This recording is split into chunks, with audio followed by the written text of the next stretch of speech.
Alright, so me and James here, we were just, doing light sparring, boxing. I get the gloves, the Wicked Venom gloves. So, and what is your commentary? Oh, you're mostly working on relaxing. You've done a ton of practice shadow boxing, and you boxed before. You've done sparring before, but the main, we got a thing coming up in a couple of weeks where we're going to be boxing other guys, and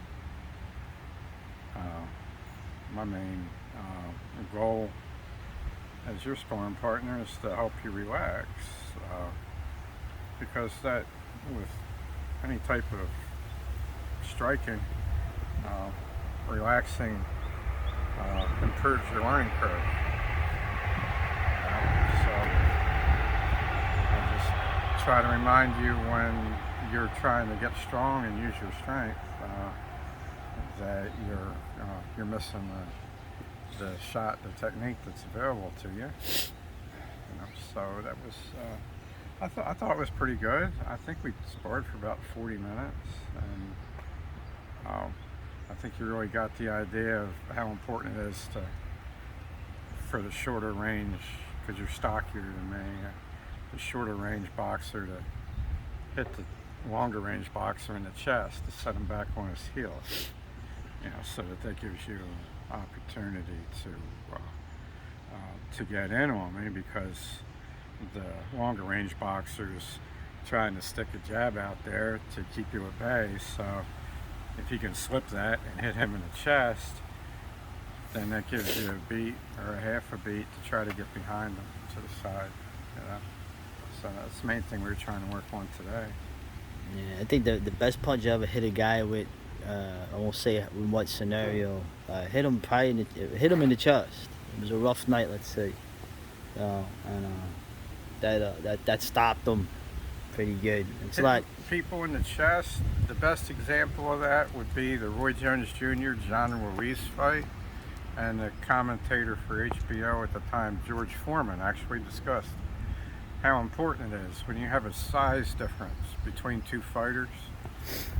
Then for both of them, hitting the chest is very important, because it affects mobility. The bigger, stronger guy could set the quicker guy on his heel and render him temporarily immobile.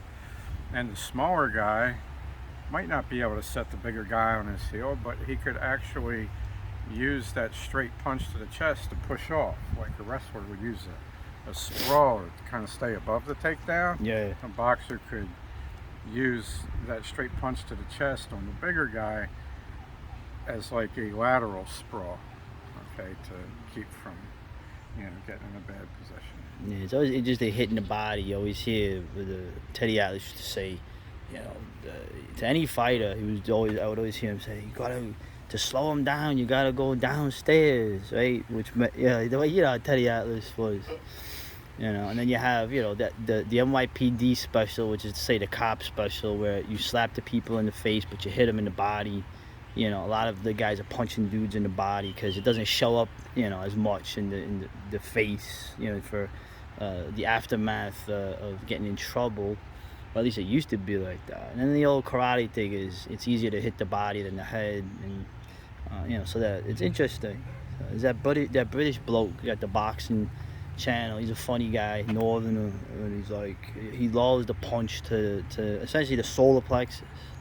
But the sternum, the chest, that whole region. It's interesting.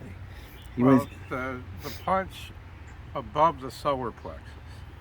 The reason why that's important is because that triggers a weight shift back to the heels on the other guy.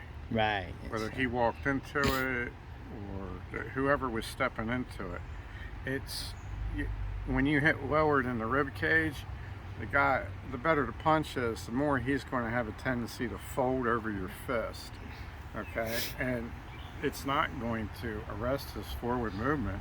It might actually push him, like in self-defense or MMA context, it might actually push him into a takedown position Right. on you. Glomp on you. Okay, so if you can punch up here, Okay, so like you're like an inch or two shorter than me, and you're like 3 times as strong as me, right? So, and I'm lighter. So what I'm trying to do is put my fist right here. Okay, if I put it up here, you could just shrug it off and get by it and hit me. But if I put it here, it can get caught on your shoulders. If you were a chick and you didn't have any shoulders, or you were a soy boy, well then you could just tuck a shoulder and my fist would go over it. But you're a man with shoulders, so by putting my fist here, I'm kind of lodging it under here and within your shoulders, and it's as high as possible.